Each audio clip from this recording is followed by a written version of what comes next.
Good day, everyone, and thank you for joining us for episode number 22 of Unsung Heroes of the Cloud.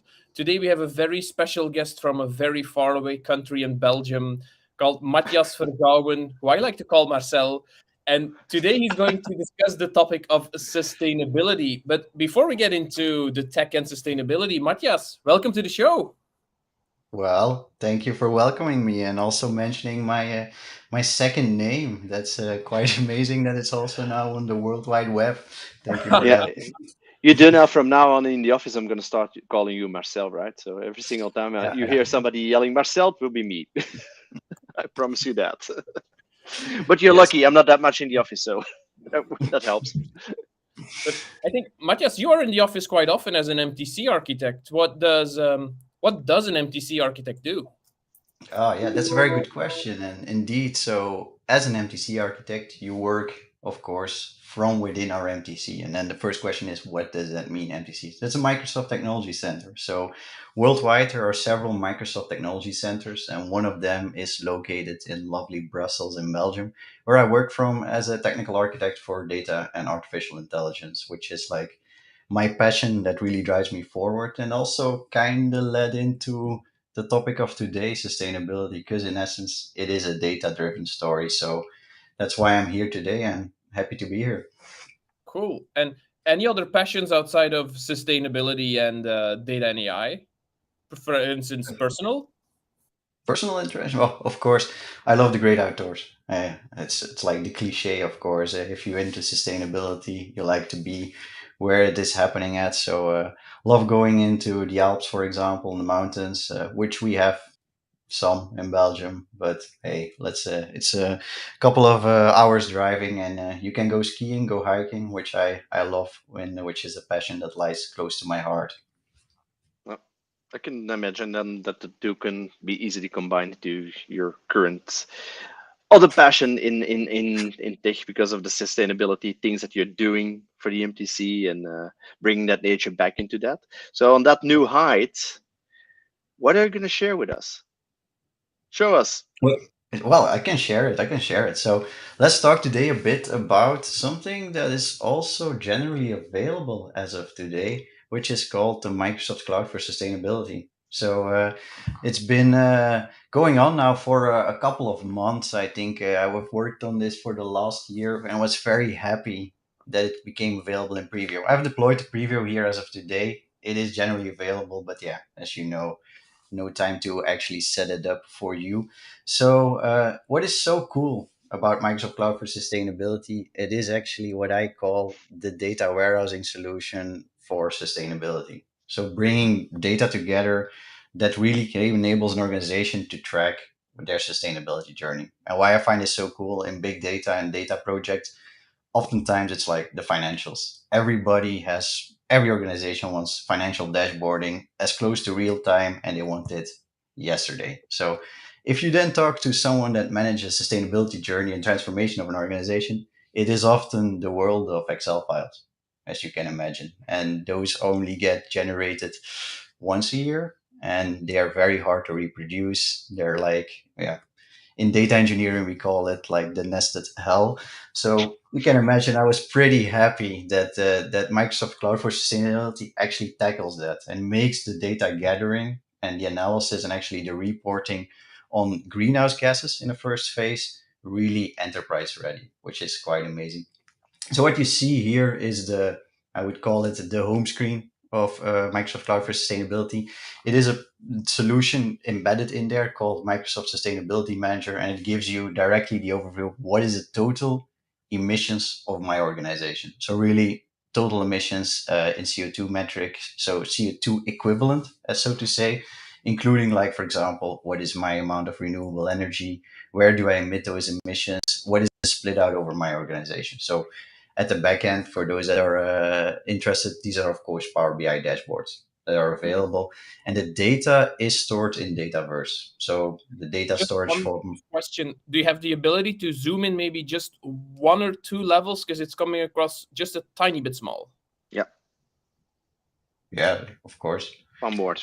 On board. Let's do it like this. Yes, perfect. Yeah, that's There looking you better. go. Thank you. That's Perfect. looking way better. Yeah. Okay. So You say This is that you base yourself on CO2 data. Where's the data coming from? So how do you yeah, generate it, that's or how do you get that data in there? yeah. So there are multiple ways to get that data in there, and I would say the first one and the most, I would say, the legacy one is manual data entry. So this is the first one. I would never advise that. And so if you can capture that from a system that's already in the organization, set up a connection. So let's get an example here. A classic one: purchase electricity. So imagine, as an organization, I purchase electricity for a certain month based under a certain contract. So hopefully I have a green energy provider that will tell me then what the total amount of CO2 emissions is that comes into place with that. So I'm gonna take some one of those records here. Yeah, let's take this one. So in here you see I bought a certain amount of kilowatt hours of electricity for the month of January and 21, linked to a piece of an organizational unit and a certain facility. So that data you can enter it manually. Please don't do it. Hmm. But of course, it can be done, and it's just like adding a record in here. What I would advise is to set up a data connection. So Microsoft Cloud for Sustainability comes with built-in data connectors where you can connect to on-prem or cloud-enabled data sources. So there's a vast amount of connectors available in here. So what I already will mention, there is one for Excel Online, which is important. But you can, of course, also connect to, for example, a SQL database. And if I would create a new connection here, you can see I select, I want to import activity data. And activity is actually something I do that will eventually emit a certain amount of greenhouse gases. So we have that in several scopes. So for a bit of a lingo here, scope one is what you emit directly as an organization. Scope two is what you emit by purchasing electricity, for example. So if I would say purchase electricity, I open up more connectors here, then I can link that to, go ahead here, click on it. Then you can link it to a system that's available. So for those of you that ever used Power BI connectors, you will recognize these. So these are the classic Power BI connectors, which also means you can run Power Query on top of it. Of course, here comes the first reality check. It kind of assumes that your data is already consumable because Power Hmm. Query is a powerful tool, but you will have to do some wrangling before that. And what I often see is that the preferred way is setting up a data lake in front of Microsoft Cloud for Sustainability. So when you're, for example, connecting to OT and IoT devices, you capture telemetry data, right? So these are massive amounts of data. You're not going to ingest it directly here because that's not very consumable. So you'll import that then from your data lake that you set up in front of it. And then you can use the platform services of Azure, such as Azure Synapse Analytics or Data Factory for batch ingestion, Event Hub, IoT Hub for streaming data streams. So in that way, you can actually wrangle it, clean it a bit, and make it consumable for Microsoft Cloud for Sustainability. And you see that there are plenty of connectors here, including, for example, ERP systems such as Dynamics and SAP, where a lot of that data already resides. Okay, that's pretty cool. And you showed electricity data. Is there a way to import travel data into this as well? Yep, you bet. What is quite interesting there is that is what we would call pre-calculated emissions. Why is that? Oftentimes, if you would, for example, here, let's business travel, which is scope three, right? As an organization, if people travel, that's business travel. Then you would expect that, for example, the airline delivers that information. And oftentimes, you will also see if you book a flight that they will tell you this is the total amount of CO2 emissions that comes with that flight, and you will extract that then as a pre-calculated emission. Contrary to, for example, a scope one and two, which you can calculate via with something we call emission factors. So, because this means you already know the total amount of greenhouse gases with a pre-calculated emission. Activity data gets transformed after it is ingested into Microsoft Cloud for Sustainability. So, to give you So, an idea, go ahead. yeah, if I understand you correctly, the in what you're saying, if you have an electricity provider that actually provides you the CO2, you would Mhm. import it as a pre-calculated emission because then you have a more accurate representation than if you were to use the factor that you just mentioned.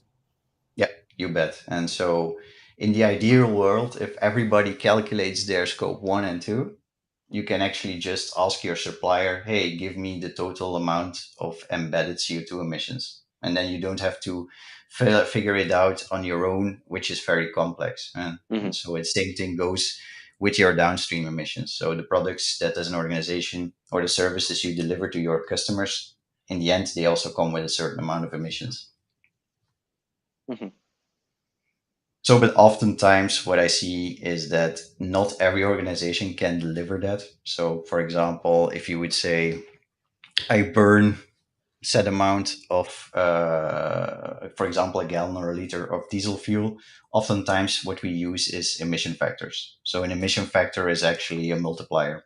Certain amount of a liquid or a weight if for fuel, for example, is transformed in an amount of greenhouse gas emissions, which we call then emission factors. So, for example, a standard one included is the Environmental Protection Agency emission factor library.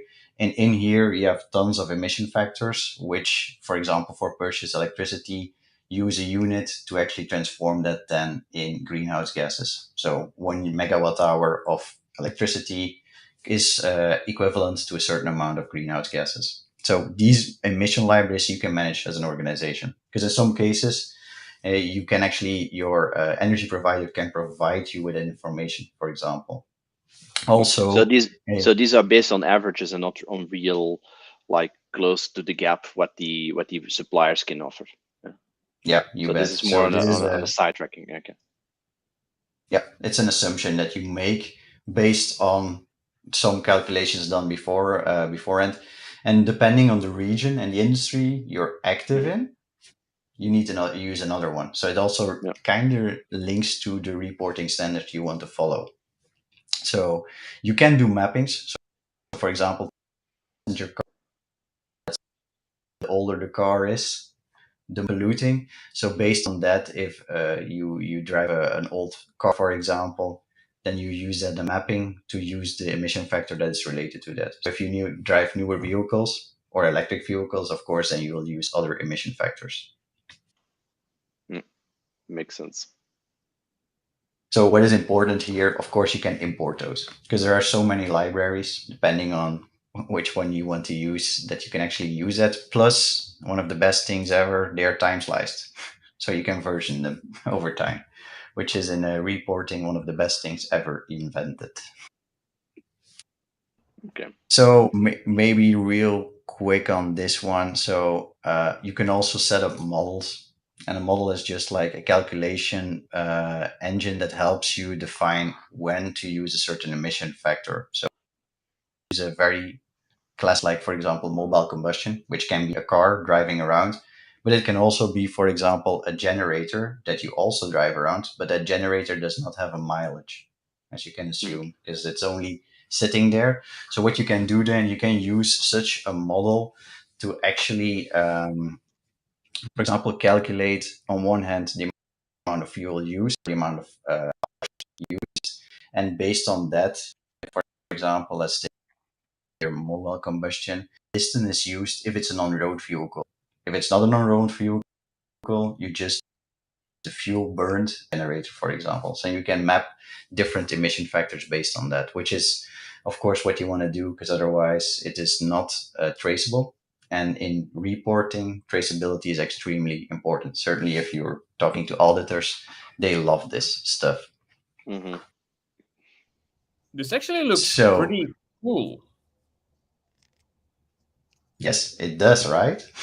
So, um, maybe real quick, you can the expressions are power effects. So, which is makes it kind of easy because in this case it's a boolean on your data that flows in.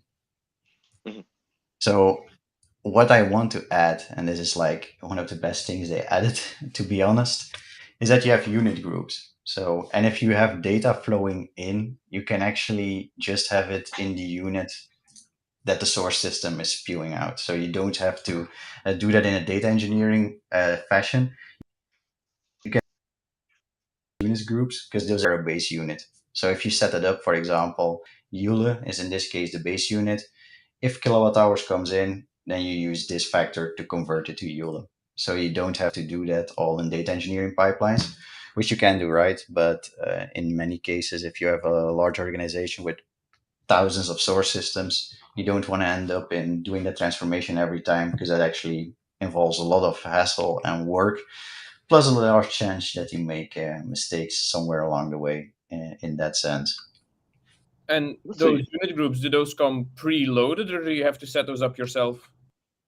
Yeah, there are some that come just out of the box. So the ones you see here, they just come out of the box. But of course, depending on your industry and the standards you want to report on, you can add them, you can manage them as such. So they can also be imported as well. So you don't have to maintain them manually here if needed. Okay. So, which Yep. is something very handy. And most of the time it's physics, so it's not that complex to set up. Same thing goes a bit with the company profile, because in essence, if you're doing reporting and ingesting data out of all those source systems, you actually want to make, in the end, someone accountable for it. Because if you say, for example, we want to become net zero, like, for example, the Microsoft, let's say, goals that we have by 2030 to be carbon negative, yeah, of course, you need to build a roadmap towards that based on science-based targets.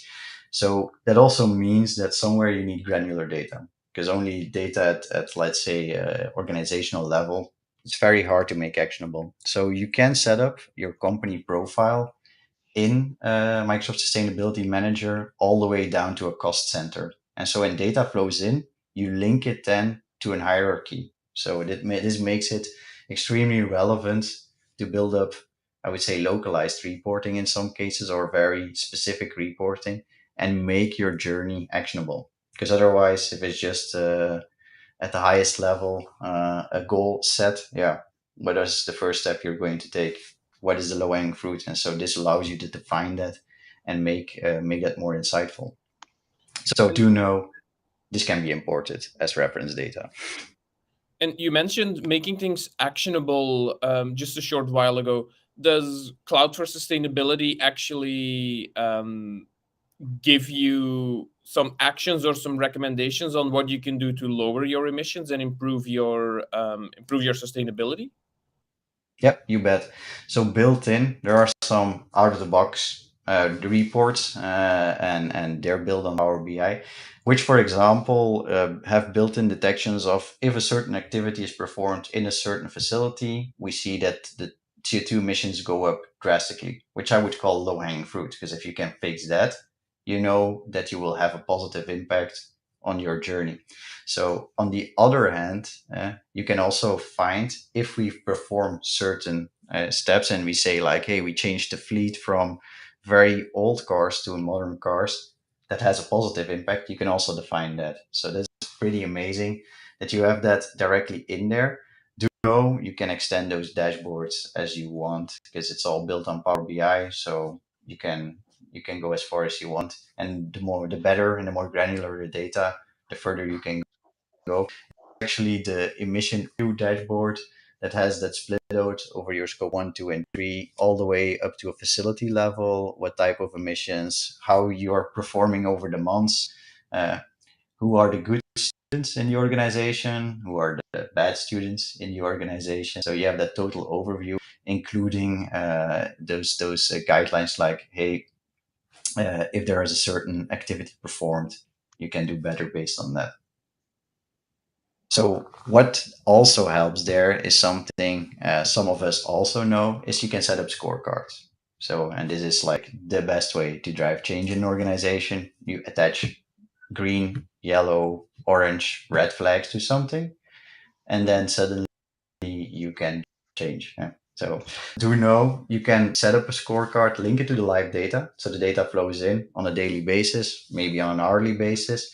And you can actually follow up, are we on targets to meet our reduction goals? And what goals might be at risk, and how can we alter that? And of course, Power BI here leaves me behind. So here you have some of those goals available. Do know you appoint an owner, which is someone that is available in your Active Directory, and that owner can then set up sub goals. And so this is one of the best ways to drive change.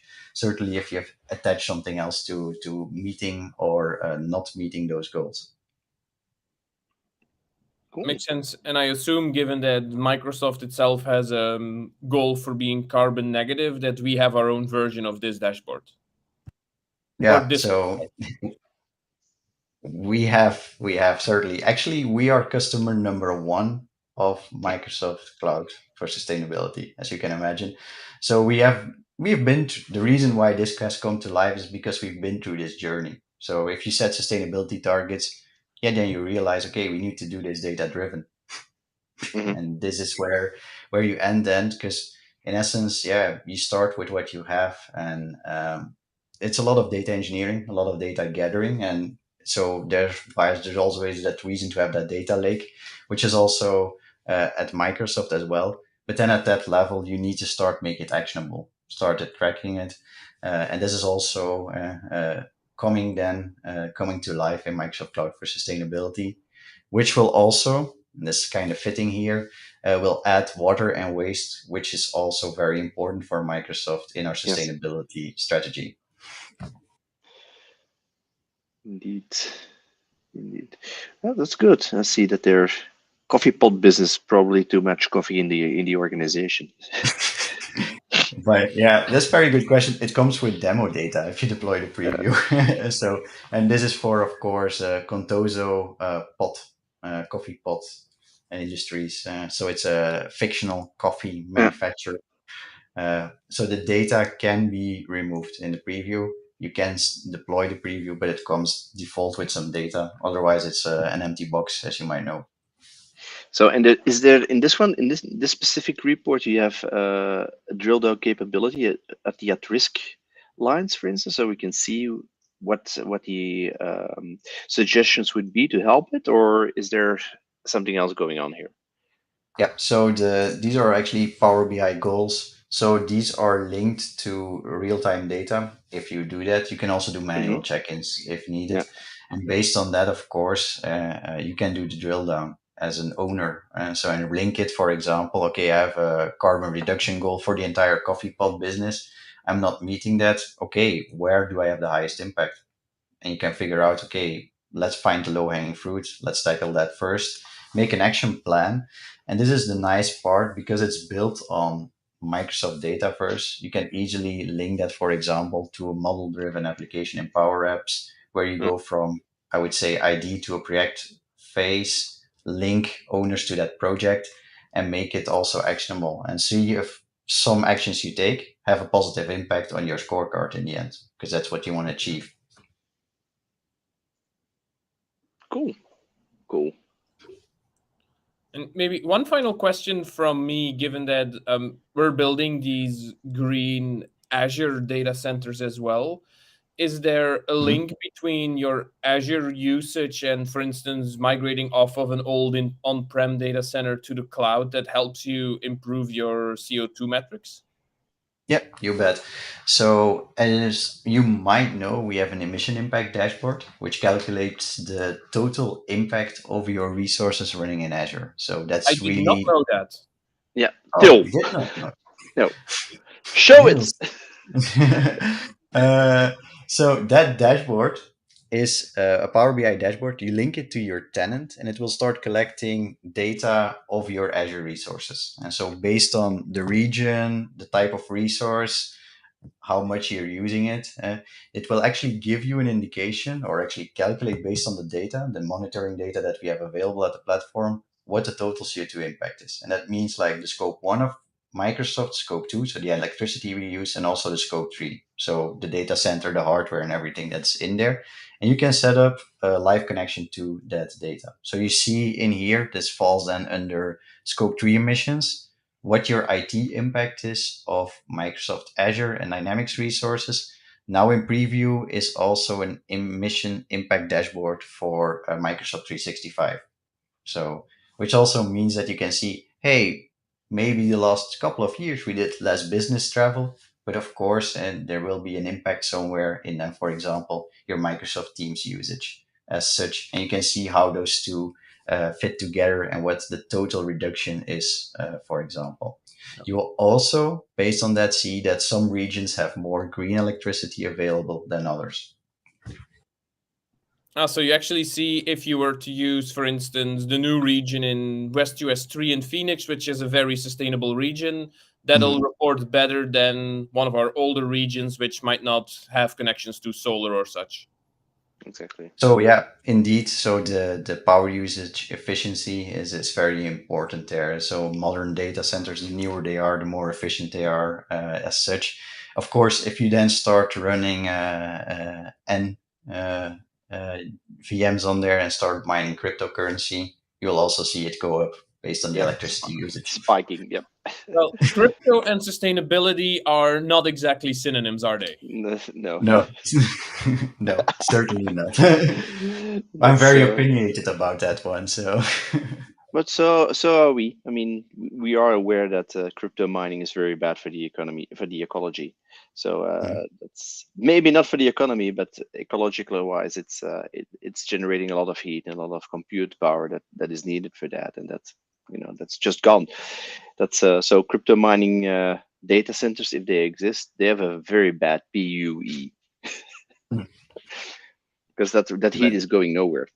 So yeah. No, but this was super nice. I think I learned a lot about cloud for sustainability because I hadn't never seen this in action. And I am going to look up that Azure dashboard because I want to see how much CO2 I'm generating with my demo subscription. yeah, But you can set up automation to power down your VMs, right? Well, I do have that because I only have a limited budget. So I have the automation, not necessarily for CO2, but I'll say it's for CO2, but I have it to extend my budget. no, nice one. That kind of brings us to scorecards, Oh yeah, here we go again. Yeah, cool. It's very nice to see. I love the work that we're doing there, and it's something that we should be aware of, that everybody should be aware of doing, and we should bring it more and more to the attention, and hence why we called it the unsung hero of this week, because it Yes. And deserves our plus, undivided attention. as Mathias said, it's GA as of today. You bet. All right, Cool. go use it, everybody. All right. With that, Mathias, Cool. for joining us today. To all of those who watched us either live or on recording, thanks for joining us to this point, and we will see you again in about 2 weeks. Thanks, everyone. In about 2 weeks, we're back. Bye-bye, everybody. Bye.